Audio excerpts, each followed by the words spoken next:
ya está en comunicación con nosotros justamente don Rómulo Rux, presidente del partido Cambio Democrático. Don Rómulo, buenos días, bienvenido, espero haya pasado una feliz Navidad. Buenos días, feliz Navidad, Edwin, Flor y Gonzalo, ¿cómo están? Muy bien. Muy bien. Voy a hacer una infidencia, Rómulo. Dele.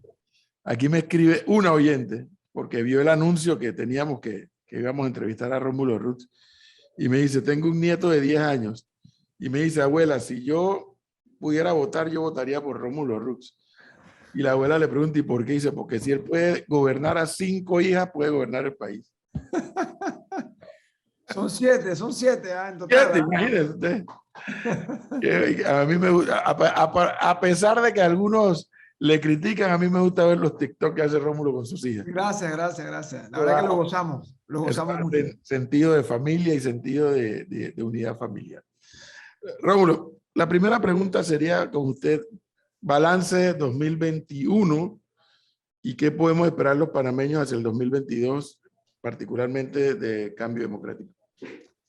Bueno, 2021 tengo que decirte, Edwin, lamentablemente siento que a pesar de que todos sabemos que tuvimos o que tenemos una pandemia andando, porque ahora las cosas se han empeorado otra vez, yo creo que el gobierno no hizo su parte, no hizo su trabajo. El manejo de la crisis de salud no fue el adecuado y por eso nosotros estamos teniendo hoy lo que varios hemos denominado una pandemia económica que tiene al país realmente en una situación difícil, tiene a cientos de miles de panameños sin trabajo y lo peor de todo es que el sentimiento es que no hay una hoja de ruta clara de cómo nosotros vamos a reactivar la economía, de cómo vamos a generar más empleos y estamos frente a un escenario en donde vemos al partido de gobierno entrando en elecciones internas,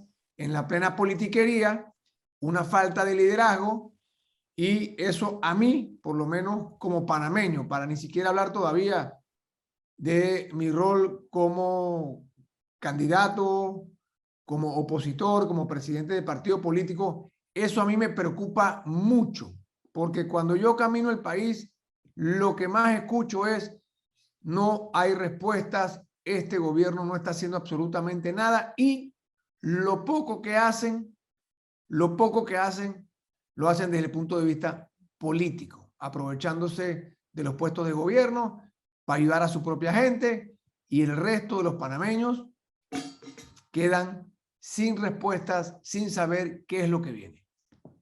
Ahora, lo que argumentan los que ocupan cargos en el gobierno, en la administración del presidente Cortizo, así como los dirigentes del PRD, que ayer conversábamos con Pedro Miguel González, nos dicen que no es justo hacer el análisis de la administración Cortizo sin incluir lo no esperado, que era la pandemia. Bueno, a ver, cuidado, que Rómulo Rux quedó de segundo en las elecciones de mayo de 2019 y le pudo haber tocado administrar el tema de la pandemia, tema que no estaba previsto por nadie literalmente en el mundo.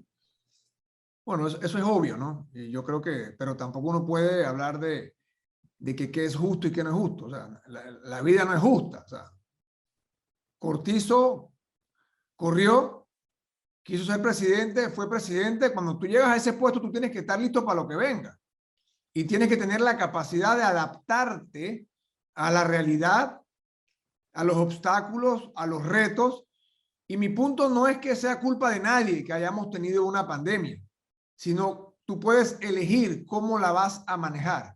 Tú puedes decidir si tú vas a trancar el país y masacrar 600,000 empleos o si tú vas a tratar, desde el punto de vista de líder o gobernante, de buscar ese balance entre la salud y la parte económica y la parte social. Y el gobierno falló. El gobierno falló y sigue fallando con esa obsesión que tienen para controlar todo, para mantener ese estado de emergencia que les permite hacer lo que les dé la gana, sin transparencia, sin rendición de cuentas.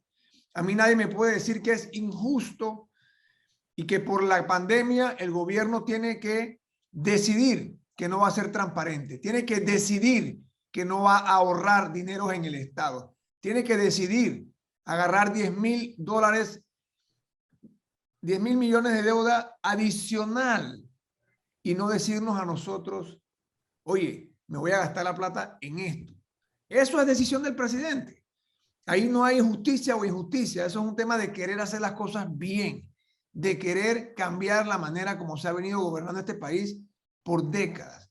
Y ahí yo tengo que decirlo, sí, tuvimos y todavía tenemos una crisis, una pandemia que nadie se esperaba, pero tú puedes como presidente decidir hacer las cosas bien y manejar el país de forma tal que tú busques un balance entre la parte de salud y la parte económica. Porque hoy en día, los más de 300,000 panameños que no tienen trabajo, que no tienen ingresos, se tienen que estar preguntando exactamente lo que nosotros nos estamos preguntando. ¿Qué es lo que viene? ¿Qué es lo que viene? Y para mí ha sido un mal manejo por parte del gobierno de la pandemia. ¿Hay algún canal de comunicación abierto entre el presidente Cortizo y los presidentes de los partidos de oposición? No, que formalmente te puedo decir que no hay. Si algunos presidentes de partidos se comunican con el presidente Cortizo para recibir algún tipo de retroalimentación, consejos, yo no, eso te lo puedo decir. Nosotros tuvimos, como tú sabes, antes de la pandemia, unas reuniones en presidencia como presidentes de partido. Durante la pandemia, creo que tuvimos 2 por Zoom y después de eso, absolutamente nada. Ellos están gobernando para ellos están tomando las decisiones que ellos creen que son las correctas para el país y no están escuchando. Y no quiero hablar de la oposición, porque lo que yo estoy diciendo no es algo que digo yo, es algo que dice el país. Esto tú lo puedes escuchar en la calle, en la clase empresarial, en la persona que está sin trabajo, en la montaña, en la comarca, en el país entero. Este gobierno es un gobierno ausente y falto de liderazgo ante una situación de crisis en donde tuvo que estar más presente y ejercer aún más liderazgo. Okay. Gonzalo. No, a ver, doctor Rómulo, yo quisiera irme al planteamiento que usted dice, porque usted dice el gobierno manejó mal la pandemia, o ha manejado mal la pandemia. Y aquí hemos sido críticos frente al manejo de la pandemia del gobierno de Laurentino Cortizo, pero hay que destacar que en vacunación, que en el número de casos, entre otros aspectos y números, le ha salido bien la cosa al presidente Laurentino Cortizo y al gobierno. Ahora, ya que usted fue candidato y seguramente va a ser candidato, la pregunta es, ¿usted hubiese manejado la pandemia bajo qué modelo? ¿Con el modelo tal vez de Uruguay, de Luis Lacalle? ¿Tal vez el modelo más de Bolsonaro? ¿O el de AMLO? ¿Cuál es su modelo? ¿Cómo lo hubiese manejado usted? Te digo que ni Bolsonaro ni AMLO de salida, ¿no? El de Lacalle me pareció que fue un modelo bastante positivo y efectivo, pero hiciste un comentario anteriormente que sí quiero diferir. Creo que en la vacuna sí lo ha hecho bien. Eso creo que todos podemos decir que ese ha sido uno de los logros positivos de este gobierno. Pero no te puedes quedar hablando todo el día de la vacuna. O sea, la vacuna no es el fin. O sea, la vacuna es un método, un medio, una de las opciones, de las herramientas que tienes para pelear contra esta crisis, pero no puedes olvidarte del resto de las cosas que tienes que hacer, como crecer la economía, como generar empleo y solamente salir a decir cada vez que te sientas con alguien que tú tienes el porcentaje más alto de vacunación. Y en las cifras de salud, nosotros estuvimos mal por mucho tiempo, muy mal, ranqueados mal. Y acuérdate que antes se hacía una comparación de la medida de restricción de movilidad y cómo se afectaba o no se afectaba el PIB o cómo se afectaba o no se afectaba la economía. Y muchos gobiernos buscaron un balance. Y los que eran más liberales en el tema de salud habían logrado, digamos, fortalecer y mejorar su economía. Y los que eran más estrictos, en el tema de salud, bueno, mejoraban la parte de salud, pero sacrificaban la economía. Y si te vas a unos meses atrás, porque a veces a nosotros se nos olvida, tú podrás recordar que Panamá estaba de número 1 por varias semanas, de peor en cantidad de casos de COVID, a pesar de las medidas de restricción que destruyeron la economía y destruyeron los empleos formales. Así que, si eso tú me quiere preguntas decir, a mí, eso quiere decir que Rómulo Rux hubiese no le fue preferido, eso quiere decir que Rómulo Rux hubiese preferido, si él estuviese en la presidencia, guiarse más o mirar más hacia la economía que hacia la salud, porque alguna de dos hay que, o sea, el balance no va a existir. Uno prioriza o economía o salud, y eso lo han hecho en todos los países. Yo creo que la prioridad siempre tiene que ser salvar vidas, ¿no? Habiendo dicho eso, aquí hubo cierres, aquí hubo medidas de restricción que no tenían ningún sentido, que no lograron disminuir los casos ni lograron salvar vidas, pero sí lograron destruir empleos. Aquí habían cosas que no hacían ningún tipo de sentido desde el punto de vista científico, que en el resto del mundo se estaban haciendo diferentes. Y tengo que decirlo, no era un tema de escoger si alguien se enferma o si alguien se muere o mejorar la salud, la economía. No, era hacer las cosas bien desde el punto de vista de salud. Aquí hubo por mucho tiempo una actitud casi de militares, casi que de la época del 68 para atrás, en donde aquí lo que se sentía era que uno estaba preso en la casa, que te decían que si sacabas al perro a pasear, o sea, hay cosas que se hicieron aquí, hay que reconocerlo para no volverlas a hacer, porque te voy a decir algo, me da terror escuchar ahora al ministro hablar de que pueden haber restricciones adicionales por el Omicron. Entonces eso quiere decir que quizás ellos no han aprendido la lección. Hoy en día, la prioridad tiene que ser recuperar la economía y generar nuevos empleos, manteniendo, por supuesto, que las medidas desde el punto de vista de salubridad que se mantienen en otros países, si no hay que reinventar la rueda.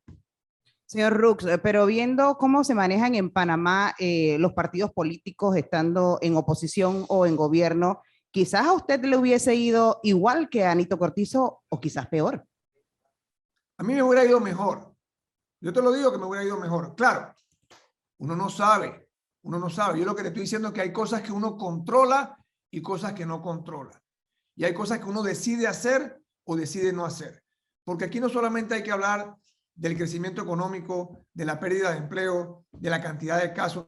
También hay que hablar de si uno decide o no ser transparente, de si uno decide o no utilizar la crisis de salud para hacer politiquería, si uno decide o no decirle al país en qué se va a gastar 10.000 millones de dólares y si uno decide o no recortar los gastos del gobierno mientras le está diciendo a la gente que se quede encerrada en su casa, a los empresarios que cierren sus negocios y a los pequeños empresarios que quiebren sus negocios. Claro, pero es que le hubiese Eso es una decisión de pensamiento, una decisión de valores, una decisión de en qué uno cree.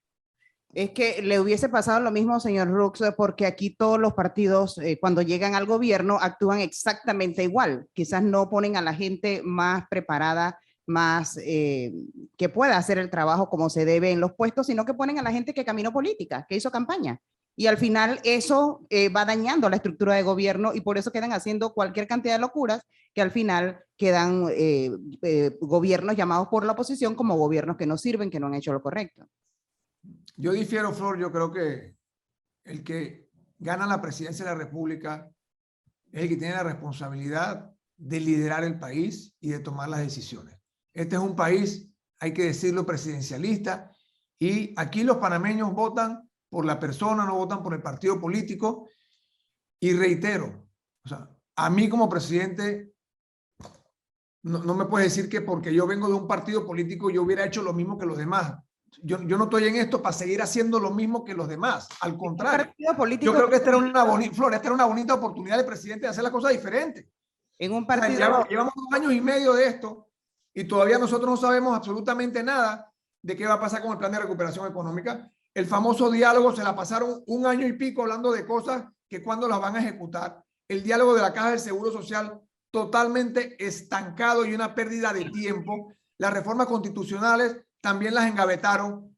Esas son decisiones pero que el presidente pudo haber tomado y hacer cosas diferentes. en un partido aprovechar este tiempo para hacer las cosas diferentes. En un partido político tan dividido como lo tiene usted ahorita, Cambio Democrático, ¿usted hubiese podido tomar decisiones certeras como le exige al Mi- presidente Cortizo que las Mi tome? partido no está dividido, ¿No? Flor. Hay Hay, como 15 en diputados todos diferentes. como en todos los partidos, hay grupos que aspiran a liderar el partido, pero créeme, yo tengo 300,000 miembros en el partido Cambio Democrático. Estamos muy claros que queremos ser y somos un partido de oposición. Estamos claros que vamos a hacer el trabajo que hay que hacer de aquí al 2024 para, si Dios lo permite, volver a gobernar, hacer las cosas bien, hacer las cosas diferentes, cambiar la manera de hacer política. Lo que pasa es que aquí, Flor, lo que hay y lo que se ha venido acentuando es una polarización en el país. Y es una polarización entre dos grupos.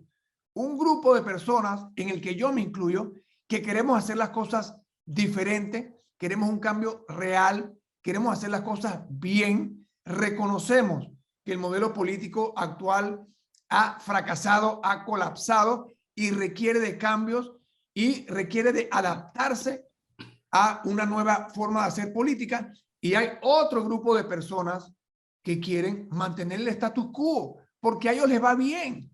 Y eso no solamente se refleja en el país, también se refleja en los partidos políticos. Y yo te puedo decir con toda certeza que en el Partido Cambio Democrático, la mayoría, la gran mayoría de las personas, estamos en el grupo de personas que reconocemos que las cosas tienen que cambiar, que las cosas hay que hacerlas bien, que la manera de hacer política tradicional tiene que evolucionar y que el sistema político, como lo conocemos, ha colapsado. Y ese es el trabajo que nosotros estamos haciendo. Por eso nosotros nos estamos en constante renovación. Y reitero, y volvemos a la pregunta, ¿quién debe llevar el liderazgo de un país? Es el presidente. A mí no me pueden decir que es el partido. No, el problema con este gobierno es que aquí hay más de un gobierno, aquí hay gobiernos paralelos. Está el gobierno de quienes controlan la asamblea, está el gobierno del presidente, el gobierno del vicepresidente, y aquí uno a veces no sabe quién toma decisiones. Ahora, Rómulo Rux acaba de mencionar uno de los temas que a mí me sigue preocupando y en el que yo sospecho, y lo mío es una sospecha, que ya la administración Cortizo no va a tomar una decisión. Y me refiero a la Caja de Seguro Social. Se comenta que el gobierno lo que va a hacer es inyectarle no sé cuántos miles de millones al programa de invalidez, vejez y muerte para darle un oxígeno hasta 1 o 2 años más y que ya será el próximo gobierno de 2024 el que tenga que tomar la decisión. Sin embargo, todo parece indicar que mientras no se busque un punto de equilibrio entre los empresarios, los trabajadores y el sector gubernamental, no va a haber forma de hacer un planteamiento de solución al problema del seguro social. ¿Qué yo debo entender? Que si Cortizo mañana se despierta con el pie derecho y dice, ¿sabes qué? Voy a parar de hacer todo lo que estoy haciendo y me voy a dedicar a producir un consenso para resolver el problema del seguro social. Rómulo Rux podría asistir o compartir ese criterio y buscar una solución. Claro que sí, claro que sí. Edwin, nosotros no nos hemos parado de la mesa, nosotros nunca nos paramos de la mesa de la Caja del Seguro Social. O sea, nosotros estuvimos ahí porque somos responsables, independientemente de que, voy a usar el término sabíamos, pero presentíamos que no iba para ningún lado. Yo le dije al presidente en una reunión que tuvimos, presencial, en presidencia, creo que todavía no había iniciado la pandemia, que yo opinaba o yo creía que el gobierno no iba a hacer absolutamente nada con la Caja del Seguro Social y que el diálogo era una manera para posponer decisiones. Y fue exactamente así. Yo concuerdo contigo, Edwin, que yo no veo al gobierno haciendo absolutamente nada en la Caja del Seguro Social. Y más aún, lo dije desde el día que se inauguró ese diálogo, que aquí el que debió haber tomado el liderazgo fue el presidente, el ejecutivo, como lo hizo Martín Torrijos en su momento. Pero claro, Cortizo no quería tomar el costo político si las cosas no salían bien. ¿Y qué hizo? Le pidió a la junta directiva de la Caja del Seguro Social que llevara adelante el diálogo y se lavó las manos. Se lavó las manos. La presencia de el gobierno en ese diálogo era necesaria, la presencia de verdad. Y lo más importante, se necesitaba el liderazgo del presidente y del ejecutivo en un país presidencialista. Si de verdad había la intención de tratar de buscar una solución a la crisis de la Caja del Seguro Social. Pero nunca hubo esa intención. Y por eso ese diálogo fracasó. Por eso el gobierno, el ejecutivo, el presidente nunca quiso ser líder, nunca quiso tomar control y nunca quiso decir, yo voy a llevar adelante este diálogo y si hay un costo político que asumir, lo voy a asumir. Eso nunca lo vimos. Nunca lo vimos. Pero entonces, Que profesor, en el 2024 lo va a tener que asumir ya, y ahora sí, pareciera que irremediablemente, porque entre eso y el colapso del seguro parece que hay un paso, y nos han explicado los expertos que si eso ocurre, ahí los platos rotos los vamos a pagar exactamente todos.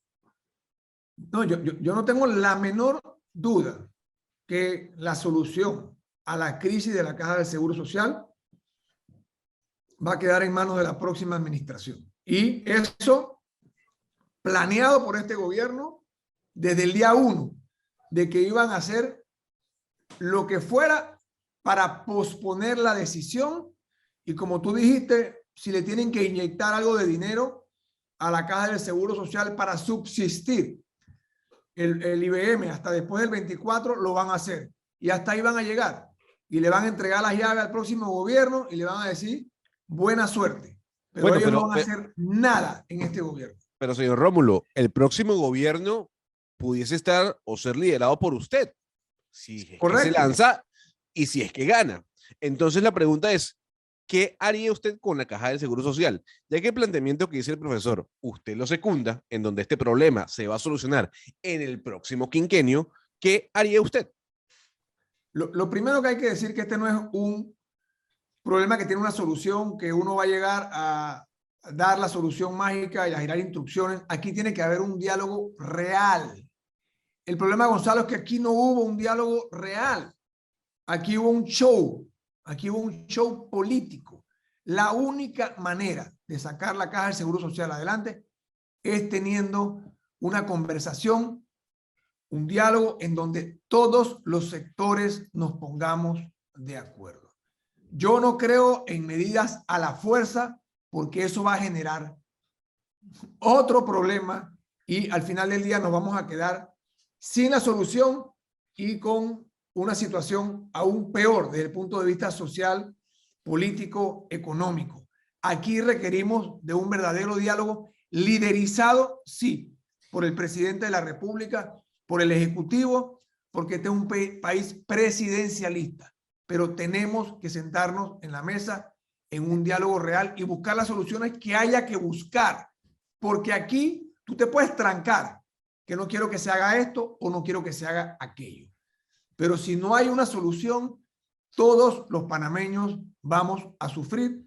Va a sufrir la economía, va a sufrir el que menos tiene, el que más tiene, el sector público, el sector privado. Aquí no hay más tiempo para seguir jugando y para seguir haciendo shows políticos. Aquí hay que sentarse en una mesa y buscar una solución a largo plazo. Esto no es de meterle plata para subsistir 2 años para que le toque al próximo. Eso es egoísmo político. Eso es miopía política. Y desgraciadamente eso es lo que tenemos hoy en día. Señor Rux, permítame regresar al tema interno del Partido Cambio Democrático. Usted dijo que no hay divisionismo dentro del partido. Entonces, ¿qué son los 15 diputados disidentes y toda la carga política que tienen detrás de ellos? Sí, Flor, lo que te quise decir, tú dijiste como si el partido estuviera dividido de una forma que nos afecta como partido político. No, y te dije, yo reconozco, hay un grupo de personas que ostentan o que pretenden o que quieren el control del partido. Eso es normal en un partido político. ¿Hay facciones? Sí hay facciones, pero nosotros tenemos la junta directiva, somos 12 miembros de los 15 que estamos enfocados y estamos seguros de qué es lo que el partido quiere y necesita y cómo estamos organizando el partido hacia el 2024. El directorio nacional, lo mismo. La comisión política, lo mismo. los entes que somos los que gobernamos el partido. Y aparte de eso, tenemos 300.000 miembros que somos y queremos y vamos a seguir siendo oposición y no vamos a hacer pactos con el gobierno ni con otros partidos políticos. Nosotros queremos hacer las cosas bien, queremos hacer las cosas diferentes, queremos un cambio real y en eso nosotros nos estamos basando. Nosotros somos, reitero, 300.000 miembros de un partido político que quiere y tiene muy claro que hay que hacer cambios profundos, reales, hacer las cosas bien, hacer las cosas diferentes. Siempre van a haber diferentes grupos, diferentes bandos, pero al final del día, el partido está muy claro en lo que quiere y hacia dónde vamos. Pero les han querido aplicar revocatoria de mandato. Hay un proceso de revocatoria de mandato, sí, sí lo hay. Hay un proceso andando ahorita. Yo no puedo opinar del mismo porque me va a tocar a mí, como miembro de la Junta Directiva, posiblemente fallar la apelación. Y lo que hay es un proceso de expulsión con revocatoria de mandato. Eso es lo que están dando ahorita mismo. Tú sabes las razones y tú sabes cuáles son las razones. Yo no tengo ni que explicarlas aquí. Precisamente, señor Rux, ese grupo de diputados disidentes, que son 15, lo denunció en algún momento porque dice que usted estaba haciendo mal uso del subsidio electoral. Sí, y no, recientemente, esa pregunta, gracias a Dios, y no tengo ningún problema, me alegra que me la pregunte. Sí, pero lo que sacó el Tribunal Electoral hace poco diciendo que sí había, sí hubo irregularidades en el uso. Eso no fue lo que dijo el tribunal, Flor, eso no fue lo que dijo el tribunal. La denuncia tenía 4 peticiones y las 4 fueron negadas. Y se dijo que ahí no había habido ninguna violación de las normas del Tribunal Electoral. Eso fue lo que dijo, que ellos quieran salir ahora a decir otra cosa para que la gente lo repita, eso es otra historia. Ahí está, si quieres te mando mañana el audio para que lo veas. En los medios impresos. El Tribunal Electoral emitió un audito y si quieres te lo mando, Flor, que ahí no hubo ninguna irregularidad, ninguna violación de las normas del Tribunal Electoral. Aquí lo que hay es, tú misma lo has dicho, aquí hay una pelea interna por tratar de hacerse del partido y hay grupos que utilizan diferentes herramientas o diferentes estrategias. Nosotros como partido político, gracias a Dios, estamos regidos, estamos fiscalizados por el Tribunal Electoral. Ahí no se desembolsa un centavo si no se revisa el trimestre anterior. Y nosotros, a raíz de esa denuncia que se presentó, tuvimos un audito profundo, detallado, que demoró meses y gracias a Dios, el fallo o digamos lo que el audito mostró que las cosas se están haciendo bien. Eso es para tratar de ayudar, para tratar de internamente hacer daño, dividir. Reitero, nosotros estamos haciendo las cosas bien, las vamos a seguir haciendo bien y nosotros no nos vamos a dejar que un grupo de personas que quieren hacer alianzas con el PRD, hacer alianzas con el gobierno o con otros partidos políticos, traten de tomarse el partido para negociarlo, para dividirlo, para entregarlo. Eso no va a pasar. Nosotros Ahora, vamos a seguir haciendo nuestro trabajo y lo vamos a hacer bien. Si hay un elemento que quiero vincular a este punto en particular de la disidencia a lo interno del cambio democrático versus los grandes temas nacionales, entre otros la Caja de Seguro Social, que nos debe preocupar a todos. Si por esas cosas de la vida, fíjense lo que voy a decir, por esas cosas de la vida, repito mi figura de que hoy Cortizo, el presidente Cortizo se levanta con el pie derecho y sabe que no voy a hacer más nada que dedicarme a buscar consenso nacional para resolver el problema del Seguro Social. Y llama a Rómulo Rux, y llama a Blandón, y llama a su propio partido PRD, llama a los sindicatos, llama a Lombana, llama a todos los actores políticos. Llama a la Cámara de Comercio, al CONEP, al CID, etc. Y dice, aquí no salimos hasta que lleguemos a un consenso. Pero hay una realidad.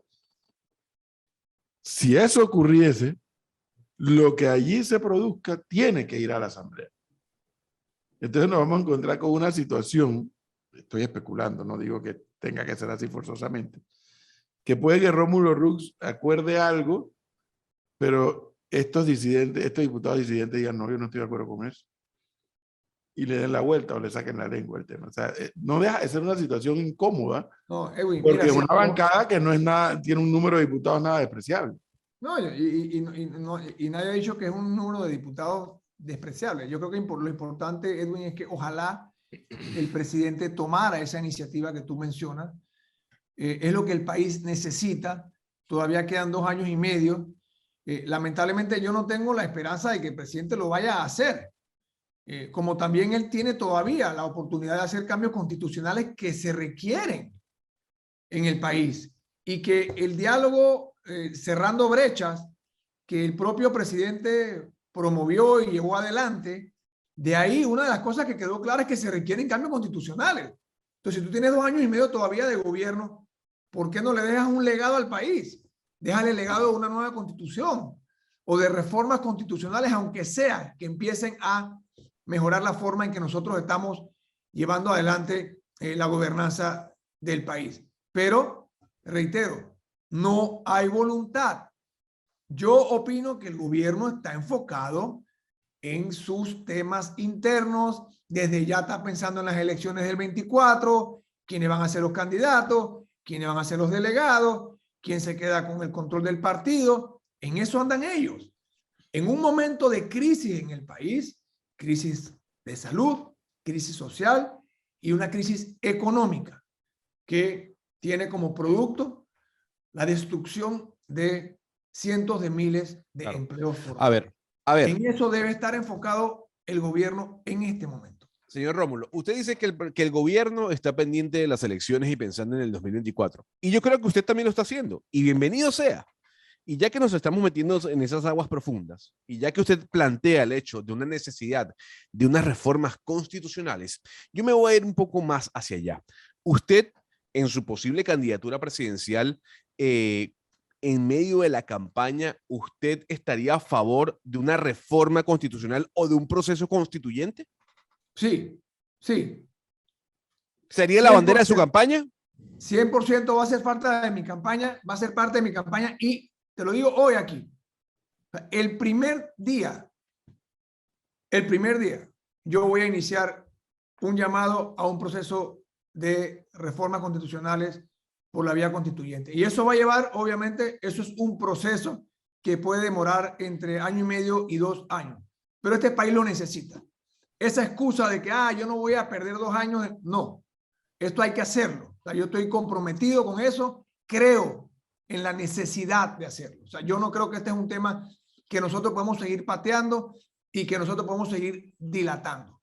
Yo creo en que la Constitución tiene que ser reformada y desafortunadamente la única vía que yo veo hoy en día para que los cambios que realmente se necesitan se lleven adelante es la constituyente, porque no veo, a menos que la Asamblea cambie drásticamente en el 2024, no veo un proceso en donde nosotros podamos hacer los cambios por vía de las 2 asambleas, que sería un método que quizás uno puede ejercer más control desde el punto de vista de eliminar esa incertidumbre que un cambio de constitución le puede producir al país, sobre todo en medio de una situación en donde queremos generar empleo, queremos crecer la economía, queremos rescatar la caja del Seguro Social.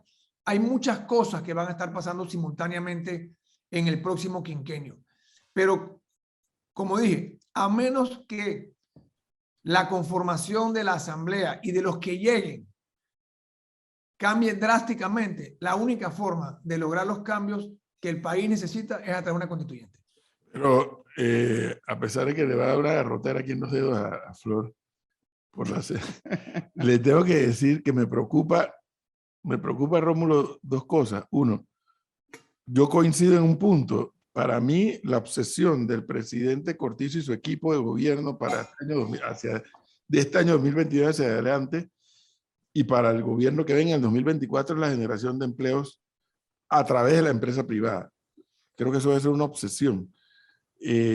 Pero por otro lado, un proceso constituyente detiene inversiones, Rómulo. Es una realidad.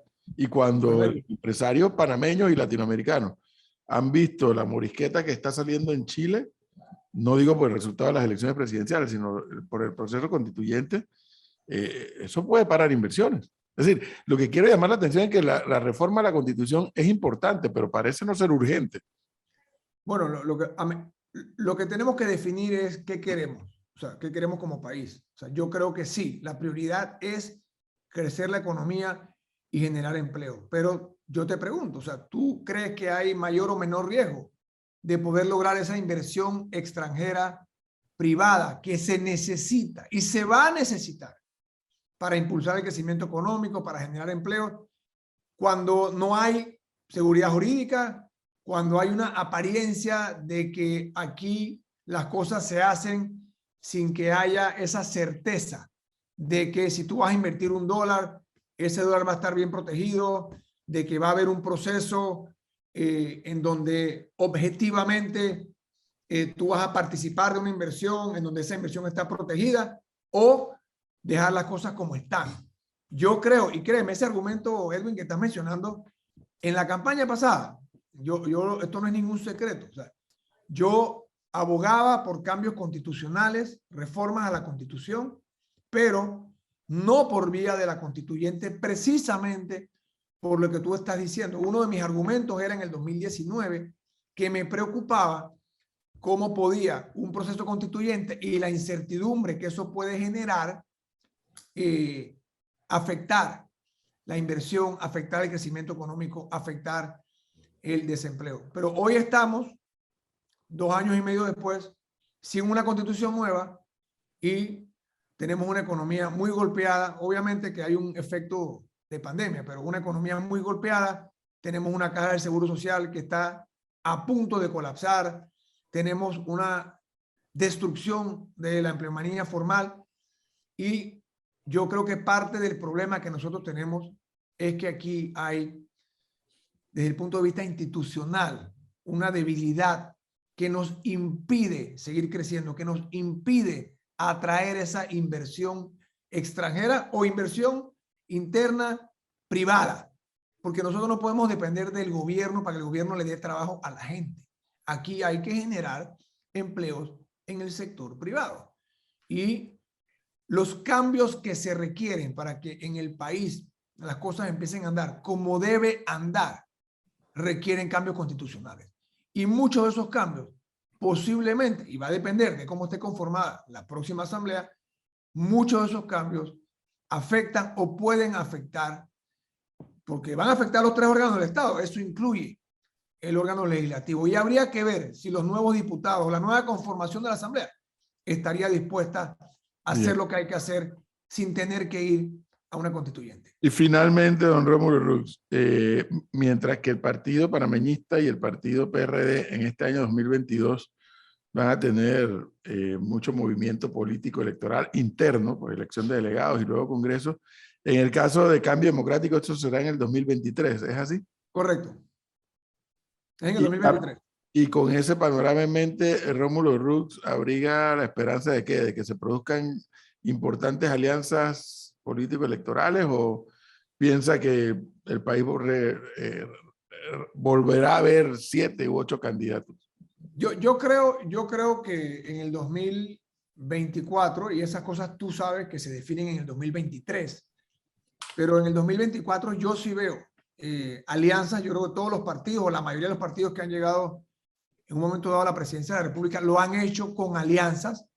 Esas alianzas, por supuesto, que tienen que tener un componente programático, tiene que haber afinidad en ideas, en lo que se quiere hacer, lo que se busca, y que no sean solamente alianzas electoreras. Pero yo sí veo de aquí al 2024 alianzas conformándose de parte de diferentes partidos políticos, de diferentes sectores, diferentes grupos de partidos, en miras a las elecciones del 2020. O sea, ¿usted le levantaría la mano a José Isabel Blandón? Yo no le levantaría la mano a nadie, Gonzalo. Yo aspiro a liderizar una alianza hacia la presidencia del 2024. Yo saqué 610,000 votos en el año 2019. Yo estuve a menos del 2% de ganar la presidencia de la República. He seguido haciendo un trabajo político, he seguido haciendo un trabajo para tratar de que el gobierno haga lo que tiene que hacer desde el punto de vista de gobernar el país como Dios manda. Y de aquí al 24, yo busco, lo digo aquí, esto no es secreto, yo busco liderizar una alianza para regresar al gobierno a hacer las cosas bien, Bien. hacer las cosas diferentes y tratar de empezar a devolverle esa esperanza al país que necesita y de dar soluciones. Y reitero, una prioridad del próximo gobierno tiene que ser el crecimiento económico y la generación de empleos. Don Rómulo Rux, muchas gracias por habernos atendido, muy amable. Saludos, gracias. Pase Hasta feliz luego, año. chao. 8:19. Mira,